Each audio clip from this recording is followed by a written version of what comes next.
Got it?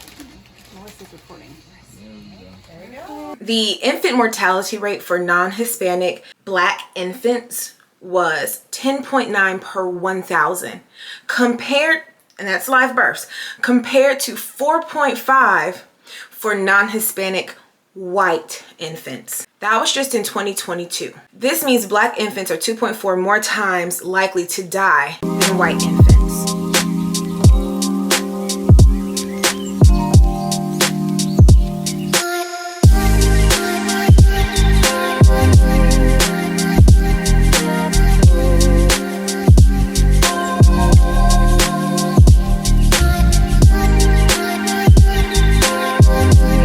Welcome back to Faith Fertility Fridays. This is episode number 3. Drum roll! We made it to episode 3. I'm super excited about this episode, and I'm a tad bit nervous because this is I don't want to say controversial topic, but I do want to start by saying I am in no means here to have an opinion or a view or perspective on anyone's birthing decisions, how you choose to give birth or where you choose to give birth or what makes you feel the most comfortable.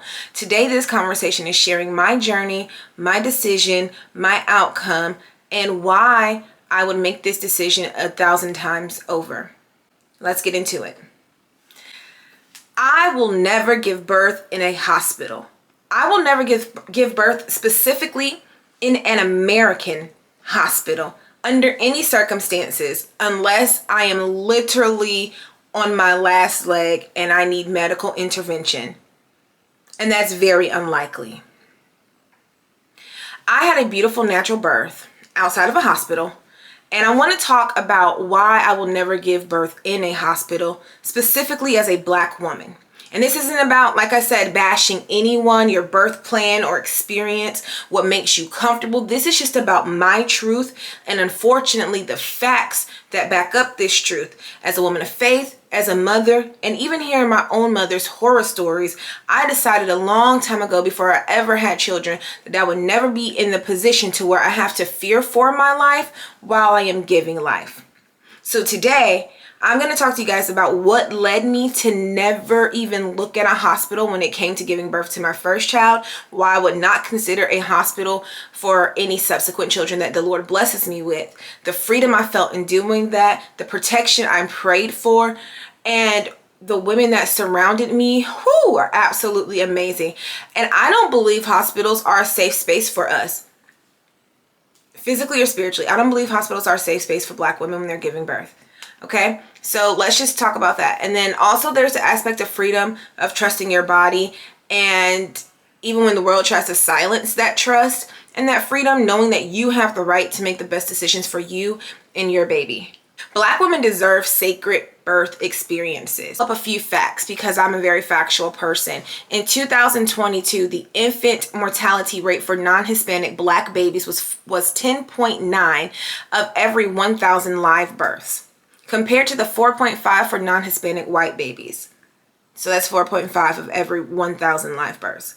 This means that Black infants were 2.4 times more likely to die than white infants. Black infants also face higher risk of death from low birth weight and sudden infant death syndrome. Disparities in infant mortality rates have persisted for over a century. That's just our babies. Our babies are not safe in hospitals. But let's read some more statistics, okay? In 2022, the maternal mortality rate for Black women was 49.5 deaths per 100,000 live births. Significantly higher than our white counterparts at 19.0, Hispanic at 16.9, and Asian at 13.2. Things that make you go, This means Black women are nearly three times more likely, okay, 3 times more likely to die from pregnancy-related complications than white women. In 2023, the maternity mortality rate for Black women remained 2023 In 2023, the maternity mortality rates for Black women remained high, while the maternity mortality rates for other races of women were on a decline. Mind you, I had my first child in 2021. So all of these statistics are post when I gave birth. Could you imagine how much higher they were prior to any type of awareness, any type of acknowledgement, or any type of accountability that hospitals and the hospital system is taking, if they're taking any? Maternal deaths are oftentimes linked to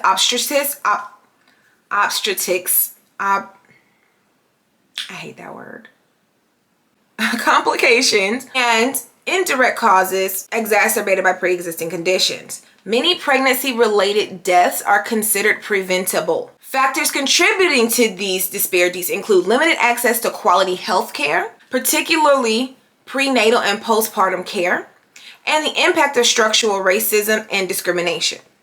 I want you to remember that 49.5% of every 100,000 live births, a Black mother died. That's what I want you to remember. I just want you to understand that. So what are some of the reasons this is happening? Well, one, access to healthcare, socioeconomic factors, systemic racism.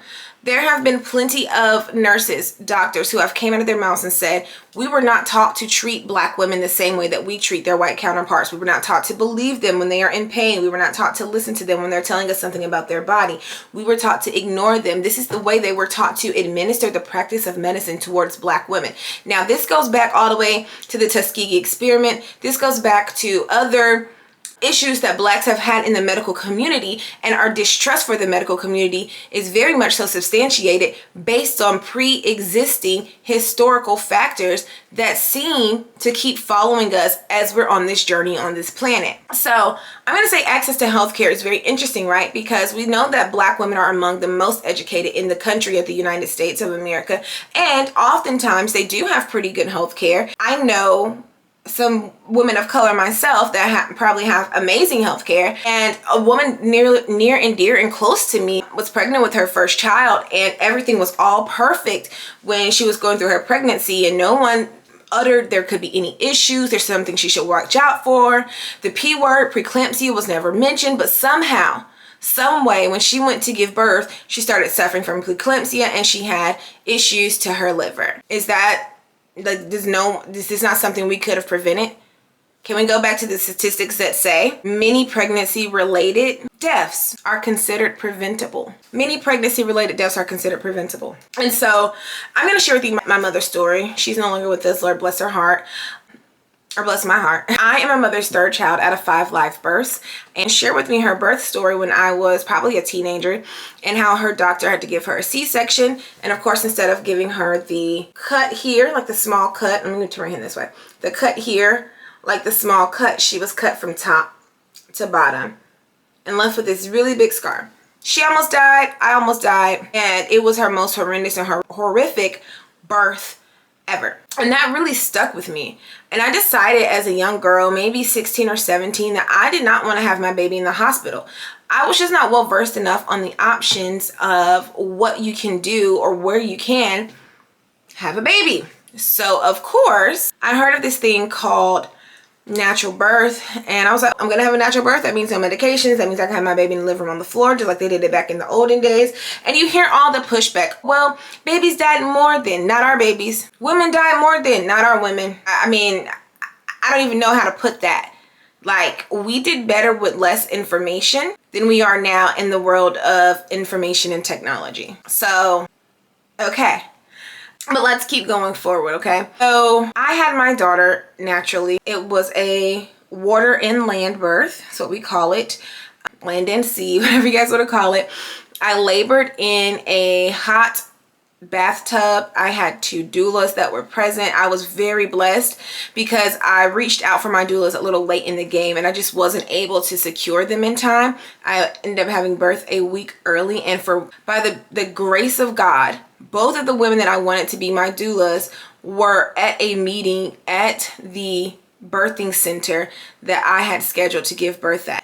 At this birthing center, I just want to say this, guys, they informed me so much on my pregnancy. I did not just go in, have my vitals checked, get some pictures of my baby, and be like, oh my God, so exciting. No, they made me take a parenting class. They informed me on how to care for my baby, what to think, what to know about my contractions, when my water breaks, what to do.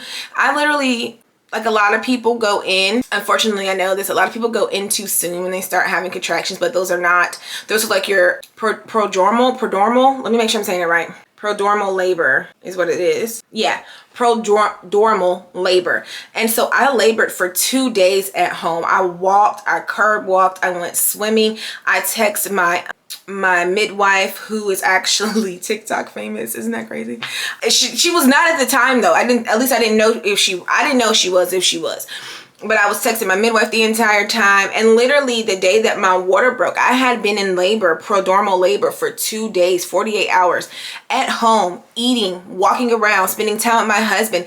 There's a video that I posted that I will share on here where I was literally cornrowing my hair because I had an appointment to get my hair done, and the girl double booked me, and at the last minute I got to her house and she was still working on somebody else, and I was very much so pregnant, very much so irritated, and very much so did not want to sit and wait in somebody's house for her to finish braiding somebody's hair when she was supposed to be braiding my hair.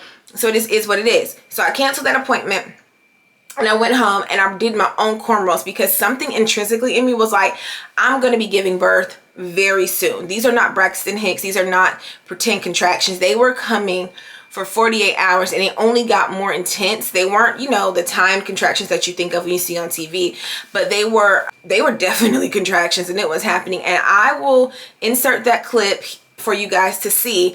I literally was like going through contractions, cornrow in my hair. I would stop, breathe, cornrow, right? So I just knew that I was going to be giving birth. So the next day after I did all of that, me and my husband were getting ready to go down to the pool because my midwife just recommended that I swim, that I move my body, that I curb walk. I did the mile circuit. My midwife had me do the mile circuit, and that kicked off my labor, y'all. So I did the mile circuit, I think Wednesday night or Thursday night, or yeah, one of those two. It had to be Wednesday night that I did it, and I did the mile circuit on Wednesday night. Thursday, I felt some discomfort. I felt some cramping. It felt like cramping. By Thursday night, I will never forget, 11 p.m. that Thursday night, that would have been June 10th. I had the biggest contraction, and I was like, okay, my body's doing something. I think I did the mile circuit again that night. I stretched, I sat on my bouncy ball. Oh my God, it was just the most beautiful experience. The next day, that Friday, I curb walked on Thursday as well. And then on Friday, I went swimming. I curb walked again. I relaxed. I braided my hair. I just ate like with my husband while I still had appetite, y'all. And then Saturday morning, I woke up. I was getting ready to go to the pool. I texted my midwife. I said, I think I'm going into labor. She said, well, did your water break? I said, no, ma'am, my water has not broken. She said, okay, we're still in prodromal labor. Just let your body do what it's going to do. You are in your comfort zone. You're at home. You don't need to worry about anything. Y'all, as soon as she said that, I had a strong, deep contraction. I looked at my husband, and for all the other ones, I was just laying there. I said, I gotta stand up, y'all. I stood up, just like in the movie, just psh, bag of waters broke. I said, okay, God, we got action. I almost went into panic mode, but I was prepared because my midwives prepared me. Now, mind y'all, this is Saturday, June 12th, 2021. I went in, this is around 9 a.m. I did not deliver my baby until 9 p.m. So I was in active labor for 12 hours, okay? I went to my room. I will show you guys pictures and you will see how the room was set up. There was a beautiful tub. I labored all over that room, y'all. I got on a maternity ball, okay? And this is why you just got to give it a chance if you can. If you are open to it and you believe in God and you believe he is going to carry you through. Y'all, my baby had turned the wrong way throughout all those contractions because she was head down and ready to go. She ended up turning at some point. And y'all, when I tell you they put me on that bouncy ball, they had me upside down safely. They had me doing different maneuvers and my baby flipped. It's crazy. And I'm so trying not to cry because like it's such a beautiful, remarkable experience. Like if I was in a hospital, they would have been trying to give me Pitocin. They would have been trying to give me a C-section and tell me your baby's not turned the right way. Like they would have been trying to give me freaking that shot in your back. It was just, I'm so grateful that I listened to God. I am so grateful that I depended on God. I'm so grateful that I had faith in God. Y'all, when I tell y'all my room was set up, the lights were low. There were no bright fluorescent lights. And they told me your baby's probably going to come at night because babies like to come at nighttime. I don't know. That's what they told me. And lo and behold, she did. So the room was dim. The bathtub was the perfect temperature. They would come and reheat the water as needed. They were checking the heart rate. They were making sure I was okay, that the baby was okay. I had my gospel playlist going. I had my picture of my mama. I was able to have my picture of my mother there. My husband was there the whole time. We ate. They forced me to eat because it was like, you haven't had breakfast. You just came in. You need to eat. You need to drink some water. This is a marathon. This is not a race. I will never forget that. My midwife says that all the time. This is a marathon. It's not a race. It's not, well, marathon is a race, but you know what I'm saying? You're running a marathon. You're not running a sprinting race. You're not trying to get to the finish line first. You're trying to get to the finish line healthy, happy, and alive. And so beautiful. They record, and that's another thing. They recorded the entire thing. But let me tell y'all something I told God, because I interviewed a lot of doulas and I came across a lot of witches. And so you do need to be careful. I came across a lot of witches disguised as doulas. And if it had not been for the gift of the discerning of spirits that God has given me, I probably would have been deceived. I even had one woman tell me that she would not doula for someone if they had ever had an abortion. And she was a Christian, and I just thought that was wild. And I was like, girl, no ma'am, I don't even need that kind of energy in the room, because you're already judging people and you have every right to accept whatever kind of client you want. But I told God I wanted a Christian woman. I told God that I wanted a woman that knows the power of prayer, that believes in God, and that she's a mother and she has been through birth before. And the added bonus was that if she was black. When I tell you my entire birth team was white, and it was the best experience of my life. And that's how much you got to understand, like, God don't care nothing about color. You do. You're the only person that cares, okay? God don't care about that. He will send you good people no matter what they look like, no matter what you look like. As long as you pray and you seek God, he will send you good people that are going to look out for you. Oh my God, I can't believe I've never told this story before. I've never told this story before, so it's really making me emotional because God is good. And so the two ladies that I wanted, they were perfect. And the crazy thing, they were both pregnant. One of them was a mother of 10. The other was on her second child, I believe. She was a little bit young. She was younger. And they were both at that meeting. And when they seen me walking the stairs during my labor, they stayed with me. They stayed with me for free, y'all. My God, hold on. Woo. They stayed with me for free, okay? And they prayed with me. I'm going to show you the picture of one of the doulas praying with me. This is the mom of 10. She prayed with me. And when I was asleep, she would pray over me. I was just really blessed with my first child. I was really blessed. And I was alone. Like, I didn't have any family. I was in Texas by myself. It was just me and my husband. My mother is deceased. My closest family was in North Carolina. Like, I mean, I have cousins and stuff out in Texas, but like my family that was actually going to come to a birth and support me, you know what I'm saying? Like your immediate family, that was in North Carolina. My best friend's in North Carolina. My dad, obviously in North Carolina, and his wife at the time, he had remarried and she was a whole hater. She was just a horrible person. And I think my daddy was just grieving and sad and had a lapse of judgment because he's really normally a solid judge of character, but she was just a terrible person. So she was a hater, but that's another story for another time. And I was just really blessed that God put me around those women that wanted to see me win, that I will never forget. Nora was so amazing. And she, my baby didn't move one day when I was pregnant. I was with them my whole pregnancy. And she wasn't moving. And I was so terrified. And Miss Nora, I will never forget this. I went to the birthing center. 11, 12 o'clock at night. It was late. My husband drove me up there. I was crying. I was panicking. I was scared, y'all. I was scared. And she put her hands on my stomach. And she closed her eyes. And she pressed, and she moved, and she talked, and she hooked me up to a machine, and then she gave me some juice, and my baby woke up and started going crazy. She's like, she was just sleeping. I had very low interference of tools. That includes imaging, putting things up in my vagina for ultrasound scans. They didn't do that. I did my glucose test with them. I did everything I needed to do. And if you're wondering, what if something went wrong, Crystal? They did have the hospital. It was always on standby for their clinic, but it was very, very low probability of something going wrong. And when I tell you absolutely it was perfect, I remember my doula. I don't know why I'm crying so much, y'all. I really don't. Hold on. It's crazy. I remember my doula, the younger doula. I can't remember her name right now. I can't remember either of their names right now, but I'm gonna put a picture of them because they were the best people. They were just the best. She whispered in my ear. She was like, you're so strong and you can do this. And I'm right here with you. So there was a doula down there with my husband coaching him. The midwife was coaching him and they were helping him catch the baby. And then there was a doula talking to me and she was just talking me through it. My midwife, she comes up to my ear as well while the doula's coaching me, and she says, your baby is about to come and the head is about to come out. I'll never forget this. She was like, it is going to feel like you want to clench your whole body together and close your legs. I need you to push and I need you to let this happen. That was the worst feeling I've ever felt in my life, was my child's head come out of my body. So much so that her head just hung there for a second. I wish I could show you the picture. I don't know if it'll violate community standards or not, but her head was just out and the rest of her body was still in my body.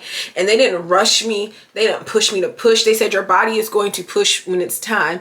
And my body rested. I was able to fall asleep during my labor in the bathtub whenever in the beginning stages of active labor, because they said so your body will give you some breaks, you know, so you can get through it. And that's exactly what happened. And that was the only place I could fall asleep, was in that tub. And they were trying to force me to eat. Y'all couldn't even eat. My gosh, it was just amazing. My husband cut the cord. Delayed cord clamping was normal. They did not wash my baby. They didn't put anything in her eyes. They didn't put anything in her ears or her nose. They didn't do any of that stuff. They took her footprint and they had to do a blood finger prick or something like that. I can't remember if they did it that night or if they waited to do it like at her 1 week appointment. I can't ever remember, because I mean, I was on all fours, y'all, all fours when my child came out, and they passed it to me through my legs, and I grabbed her like a football. I grabbed her like, this is mine, everybody back up. She's mine. I went straight into mommy bear mode. Oh my goodness, y'all. Just recanting this experience is so beautiful, because I know a lot of people have horrible births. They have scary births. They almost lose their lives. They almost lose their children. And a lot of us do. And this is why we'll never give birth in a hospital, because you're not going to get that type of love, care, information, and let alone prayer, let alone autonomy over what's happening. Like, it was just perfect, y'all. It was perfect. It was so perfect. I'm trying to think of all the good stuff. My midwife was also my lactation coach, and so she helped me with my baby was not latching properly. So the first couple of days, like, she wasn't getting the amount of food she needed, and it was so horrible. But I was literally able to call them, and they could come to your house. You could come up to the clinic. At the time, since it was just after COVID, they weren't really giving out visitor passes like that. So I had to end up going to the clinic, and she helped me get my baby to latch. She taught me how to breastfeed, like all the stuff my mother would have did. She taught me how to do it. It was just, I will never give birth in a hospital. God willing, I will never give birth in a hospital. Well, that's my natural birth story. And thank you guys for watching this episode of Faith and Fertility Fridays. Make sure you subscribe to the channel and hit the notification bell and turn on all of the notifications, because you're going to want to see everything that I'm posting. I'll catch you here next Friday. I'll see you guys next Friday. Thanks for watching.